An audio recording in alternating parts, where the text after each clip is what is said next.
Shalom saudara-saudari dalam kasih Tuhan, apa kabar? Bertemu kembali kita dan saya berharap agar Anda sentiasa dalam kesejahteraan, kasih dan kurnia Tuhan.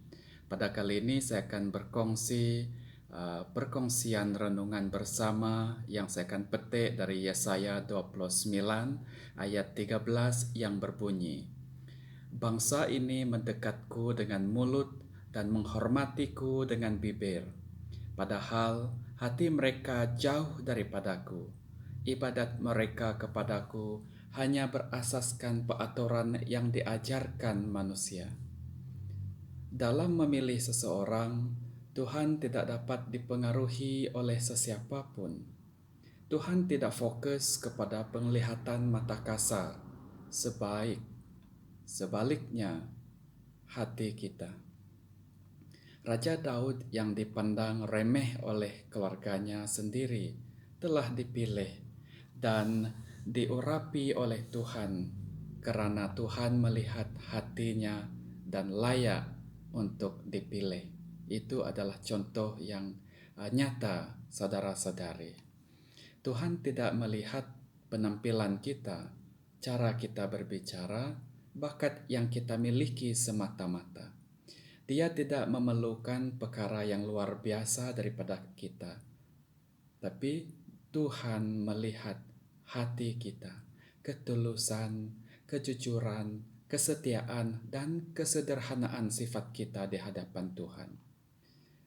Berhati-hatilah, karena apa yang dilihat dengan mata kasar tidak menjamin kehidupan seseorang itu diperkenan oleh Tuhan.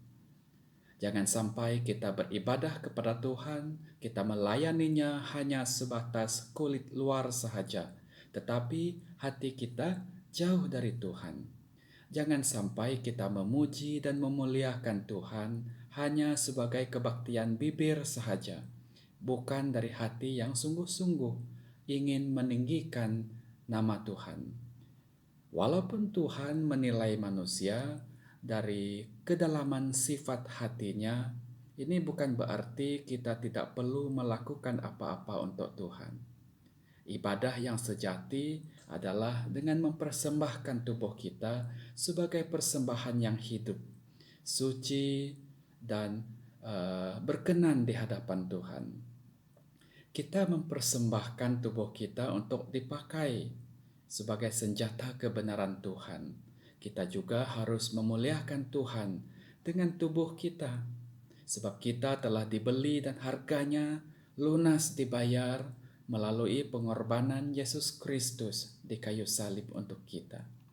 Harus diperhatikan juga bahwa motivasi hati yang mendasari kita melakukan sesuatu. Tuhan menginginkan kita memuliakan Dia, beribadah kepadanya, dan melayani Dia dengan segenap hati, bukan sebagai rutin atau kehendak agama semata-mata. Ingat saudara-saudari dalam Kristus, Tuhan tidak berkenan dengan ibadah yang hanya sebatas mata memandang. Tuhan mengingini hati yang sifatnya benar-benar ingin meninggikan Dia, atau apapun yang berlaku dan dicapai. Apapun yang berlaku, Tuhan tetap melihat hati kita. Apapun yang kita buat, apakah hati kita benar-benar siap melakukannya itu, melakukan perkara itu untuk kemuliaan Tuhan. Saudara-saudari dalam kasih Kristus, saya berdoa agar Tuhan terus memberkati kita dengan sifat hati yang selari dengan kehendak dan perintah-Nya. Tuhan memberkati kita semua.